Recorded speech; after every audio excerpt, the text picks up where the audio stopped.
से स्वागत है। मैं हूं हमवीर सिंह। आप तो जानते हैं भारत के कोने कोने में घूमते रहते हैं, ऐसी तलाश करते रहते हैं जो समाज के लिए कुछ करना चाहते हैं। इसी तलाश में आप पहुंचे हैं पलवल में रतन सिंह सोरत एडवोकेट जी के पास, जो कि वो बहुत बड़े समाज सेवक हैं। आइए जाने उनसे उन्होंने समाज सेवा कब से शुरू की है। सर, आपका स्वागत है फेस टू फेस में।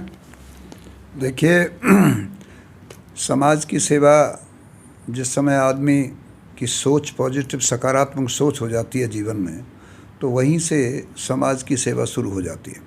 और समाज की सेवा के स्वरूप और रूप कई प्रकार के होते हैं, चाहे वो समाज में गांवों के पंचायत के रूप से लेकर के समाज की सेवा करे, या वो किसी पंचायत की तरह दूसरे सामाजिक कार्यों में हिस्सा लेकर के करे, या कहीं दान दक्षिणा करके और किसी जैसे लंगर लगाते हैं लोग, वो भी एक सेवा है। तो सेवा के रूप बहुत हैं। तो हमने जब से अपने आप को संभाला है, भगवान ने इस पोजीशन में दिए कि किसी की मदद करने के लिए क्षमता हमें दी है, तभी से एक सोच बनाई है एक सकारात्मक, कि जब समाज में जब से हमें ज्ञान हुआ है और परमात्मा ने ये हमें शक्ति दी है, क्षमता दी है, तब से सोच तय कर लिया है कि निश्चित तौर से समाज में जहाँ भी किसी के अगर मदद के लायक हम हैं तो हमें मदद करनी चाहिए। जैसा कि सर हमने पलवल में पता किया, काफ़ी लोगों ने आपके बारे में बताया, वहाँ पे आप बहुत फेमस हैं। पूरे पलवल को छोड़ के फरीदाबाद और काफ़ी जगह बहुत प्रसिद्ध हैं। आपकी सेवा भाव से आप काफ़ी प्रसिद्ध है। तो मैं जानना चाहता हूँ, जैसे कि कोरोना काल से, कोविड से पूरा देश, पूरा वर्ल्ड परेशान है, तो इस दौरान आपने किस तरीके से लोगों की मदद की? देखिए, कोरोना में लास्ट ईयर भी जब कोरोना की हुआ था, उस समय भी हमने, जब इस देश का मज़दूर जो बड़ी मेहनत से अपने बच्चों को पालता है, उस समय जब वो पैदल जा रहा था, तो हमने पलवल बीर, होडल बीर यहाँ से लेकर के तमाम जगह जगह उनके पानी के, खाने पीने के इंतज़ाम कराने का काम किया था। और इस बार ज़्यादा, क्योंकि जहाँ भी अनजाने के लोगों ने, हमने अपना नंबर पब्लिश कर दिया था। यहाँ पर अनजाने में, चाहे वो मेरे पास कई तो ऐसे हैं जो नोएडा से आए थे जिनको ऑक्सीजन की ज़रूरत थी, किसी को कोई चीज़ की ज़रूरत थी, तो हमने यहाँ बीके हॉस्पिटल फरीदाबाद से लेकर के पलवल में, प्राइवेट्स में, गवर्नमेंट्स में, हर जगह अपने प्रभाव को इस्तेमाल करके, और आपातकालीन थी, किसी का अगर बेटा, किसी का बाप, भाई, बहन अगर उस पोजीशन में आपात स्थिति में, तो हमने भरपूर उनकी मदद की है हर तरह से। दूसरा, अब हमारा तो कई प्रकार ऐसे भी होता है, जैसे हमारा जो नेटिव विलेज है वो ब्रिज के क्षेत्र में आता है, तो ब्रिज 84 को उसकी परिक्रमा जब लगाते हैं, तो लोग लाखों नहीं बल्कि करोड़ों लोग पैदल वहाँ जाते हैं। तो लगातार 28 दिन का जो मल का महीना होता है, 28 दिन में लगातार हम अपने गांव की तरफ से भी और अपनी तरफ से भी उसमें सहयोग करके बाकायदा लाखों लोगों का लंगर लगाते हैं। इसी प्रकार से मैं अभी जो आ रहा है भादों का महीना, उसके बाद छठ जो आती है, जिसे बलदेव छठ के नाम से ब्रिज में मनाया जाता है, उसमें मैं सदियों से, कितने दिनों से मैं एक भारत 70 का एक राष्ट्रीय दंगल और कुश्तियों का आयोजन करता हूं, जिसमें स्वर्गीय दारा सिंह जैसे जो विश्व चैंपियन थे उनको मैंने 2 बार वहां पर बुलाने का काम किया। और जितने भी राष्ट्रीय और अंतर्राष्ट्रीय स्तर के जितने भी पहलवान हैं, चाहे वो कोई भी हैं, तो उन्होंने हर एक ने मेरे उस कुश्ती के आयोजन में शिरकत की है। वहाँ भी कितने हज़ार लोगों का हंजूम रहता है, और वहाँ पर भी हम जो है एक लंगर लगाने का काम करते हैं। तो इस प्रकार से जहाँ भी हमें ये लगता है कि समाज में यहाँ सेवा की ज़रूरत है, तो गरीब की, तो हम वहाँ पर सेवा में पीछे नहीं उठते। और हम तो ये कहते हैं कि भगवान हमें और क्षमता दे, ताकि हर गरीब का, कहीं ना कहीं मदद हो। चाहे हम तो ये भी समझते हैं कि कहीं ना, जैसे बेरोज़गार की बात भी होती है, तो हम निश्चित तौर से लोगों को जहाँ जहाँ कहीं जिस काबिल जो होता है उसको रोज़गार देने का भी प्रयास करते हैं। किसी फैक्ट्री में हो, कारखाने में हो, सरकार में हो, तो कोशिश करते हैं कि हर प्रकार से कमज़ोर आदमी की मदद की जाए, ज़रूरतमंद की ज़रूरत उसकी पूरी हो। अगर बेसिकली ज़रूरत क्या है आदमी की, रोटी कपड़ा मकान होता है। अगर हम रोटी भी दे सकते हैं किसी को, तो ये बहुत बड़ी उपलब्धि होगी और मानवता के लिए एक वो हो गए। जी सर, आप किसानों के बहुत बड़े नेता माने जाते हैं और आप भारतीय किसान यूनियन के राष्ट्रीय सचिव हैं। तो आप अभी हाल ही में दोबारा किसान आंदोलन जो सक्रिय रूप से चल ही रहा है, तो आगे की इसकी क्या स्थिति रहेगी और इस विषय में आप क्या कहना चाहेंगे? देखिए, आपने किसानों का मुद्दा विशेष तौर से छेड़ दिया है। तो इसमें लगभग 26 तारीख को 7 महीने हो जाएगा। दिल्ली के चारों तरफ से किसानों का एक हंजूम बैठा हुआ है और वो 5 जगह बैठा हुआ है। गाजीपुर बॉर्डर पर राकेश टिकैत के नेतृत्व में बैठा। वैसे तो उनका नेतृत्व सारे देश के अंदर किसानों को मिल रहा है, लेकिन गाजीपुर में वहाँ किसानों का वो लगा हुआ है। इधर से सिंधु बॉर्डर हरियाणा का जो चंडीगढ़ रोड है उस पर लगा हुआ है। टीकरी बॉर्डर है जो रोहतक से हिसार और सिरसा जाता है, उस पर भी लगा हुआ है। चौथा फिर जयपुर को जाता है, उस रोड पे लगा हुआ है। और पाँचवा जो है हमारा जो पलवल में हम लोगों ने वहाँ लगा रखा है, जो आगरे के लिए रोड जाता है।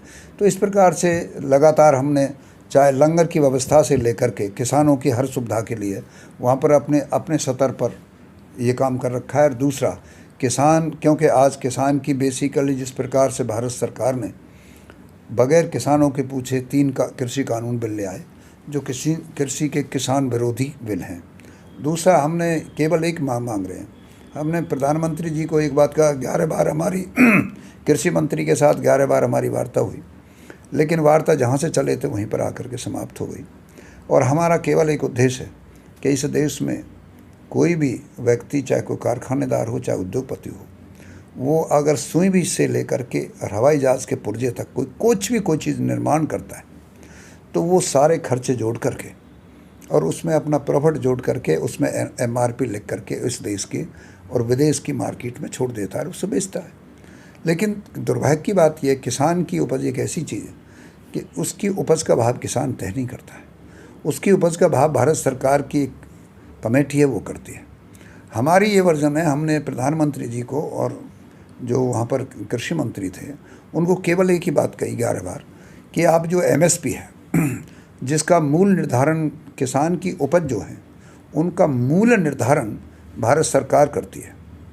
तो हम कहते हैं जो तुम निर्धारण करते हो, पैदा हम करते हैं, किसान करता है, उसका मूल फिक्स तुम करते हो। हम ये कहते हैं कि उसको MSP कहते हैं जी, मिनिमम सपोर्ट प्राइस इंग्लिश में, और हिंदी में कहते हैं न्यूनतम समर्थन मूल्य जी, हिंदी का शब्द है। तो हम ये कहते हैं हम मैक्सिमम नहीं मांग रहे, हम प्रॉफिट नहीं मांग रहे, लेकिन जो न्यूनतम समर्थन मूल्य जो आपने दिया है हमें, हम ये कहते हैं उसका कानूनी दर्जा दे दिया जाए। और इस देश का किसान जो भी उपज पैदा करे उसका तय मूल्य आप करो, उस मूल्य से नीचे इस देश का कोई व्यापारी, कोई उद्योगपति उस किसान की उपज को ना खरीदे, और यदि खरीद पाएगा तो उसके खिलाफ कानूनी कार्रवाई होगी। हम केवल ये मांग उनसे मांगी है। और ये मांग हमने 2011 में, जिस समय प्रधानमंत्री मोदी जी गुजरात के मुख्यमंत्री थे, उन्होंने भी उस समय देश का प्रधानमंत्री मनमोहन सिंह जी थे, तो उस समय इन्होंने भी अपनी विधानसभा से पास करके एक प्रस्ताव भेजा था उनके पास कि प्रधानमंत्री जी इस देश के किसान को जो फसल का जो दाम MSP है, वो MSP जो है ना कम से कम पूरे देश में किसान को मिलना चाहिए। लेकिन हमने वही चिट्ठी इनकी निकाल करके प्रधानमंत्री जी के कार्यालय में भेजा है कि भाई आपने 2011 में प्रधानमंत्री मनमोहन सिंह जी से जो मांगा था, आज हम वही आपसे मांग रहे हैं कि आप हमें MSP किसान को दीजिए, और किसान की फसल के बाद जो 3 कृषि कानून है आप इनको वापस ले लीजिए। जब हम नहीं चाह रहे, प्रधानमंत्री जी ने कहा कि भाई हम तो गिफ्ट दे रहे हैं, मतलब एक तरह से देश के किसान को गिफ्ट दे रहे हैं। किसान कह रहा है हमें गिफ्ट चाहिए नहीं आपकी, तो फिर आप ज़बरदस्ती क्यों दे रहे हो हमें? आप तीनों कानून वापस ले लीजिए और MSP किसान की लागू कर दीजिए, उसमें कानूनी दर्जा दे दीजिए। यही 2 मांग हमारी है। इसी बात पे हमारी 7 महीने लड़ाई है, और ये निर्णय कर लिया हमने, किसान लीडर्स ने निर्णय कर लिया। राकेश टिकैत जी का बयान भी आ गया, उन्होंने कई बार कह दिया कि ये जो लड़ाई हमारी आर पार की लड़ाई है, कि ये 2022 में, क्योंकि उत्तर प्रदेश का चुनाव आने वाला है, बंगाल का चुनाव करके देख लिया, उसमें हम सब लोग गए थे वहाँ पर, इनका चुनाव देख लिया इन्होंने क्या हाल किया है। यही हाल इनका यूपी में करेंगे। और हमने तय कर लिया 2024 तक पार्लियामेंट तक भी यदि भारत की सरकार ने ये हमारी मांगें नहीं मानी तो निश्चित तौर से देश का किसान सीमा से नहीं हटेगा। और हाँ, किसान तो नहीं हटेगा, मोदी जरूर 24 में हट जाएगा, ये हमारा संकल्प है। सर चलते चलते सिर्फ एक सवाल का जवाब चाहता हूँ। सत्ता पक्ष का भी कहना है और कुछ लोगों का भी कहना है सिर्फ उत्तर प्रदेश और हरियाणा के किसान ही धरना पर बैठे हुए हैं, इन्हीं को ज़्यादा परेशानी है।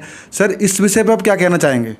नहीं, ये बिल्कुल आपका प्रश्न जो है ना, ये उनका है जो सत्ताधारी लोग हैं। देखिए, आप जाकर के देखिए, पंजाब, हरियाणा, राजस्थान, उत्तर प्रदेश और मध्य प्रदेश में जाके देखिए, ग्वालियर से लेकर के सारे हर जगह आंदोलन चल रहा है। आप तमिलनाडु में जा कर के देखिए, किसानों का आंदोलन चल रहा है। कर्नाटक में किसानों का आंदोलन चल रहा है। महाराष्ट्र में किसानों का आंदोलन चल रहा है। ये इसलिए कहते हैं कि इन लोगों को बेचारों को पता नहीं है। ये तो दिल्ली के आसपास जो किसान का आंदोलन चल रहा है उसको लेकर के कहते हैं वहाँ नहीं चल रहा। अगर वहाँ नहीं चला होता ना तो आज इनका हालात वो नहीं होते। ये किसान के आंदोलन की देन है। वहाँ पर बुरी तरह से हराएं इनको। यूपी में, उत्तराखंड में भी हराएंगे, पंजाब में हारे पड़े हैं, फिर हारेंगे। और 2024 तक अगर नहीं हुआ तो हमारा संकल्प है, ये इनका गलत तरीका सोच है कि केवल इन 2-3 स्टेटों में है। सारे देश में किसान जाग चुका है और किसान ने अपनी मांग तय कर ली है कि हमें एमएसपी मिलना चाहिए। जी सर, धन्यवाद हमसे बात करने के लिए। Thank you very much.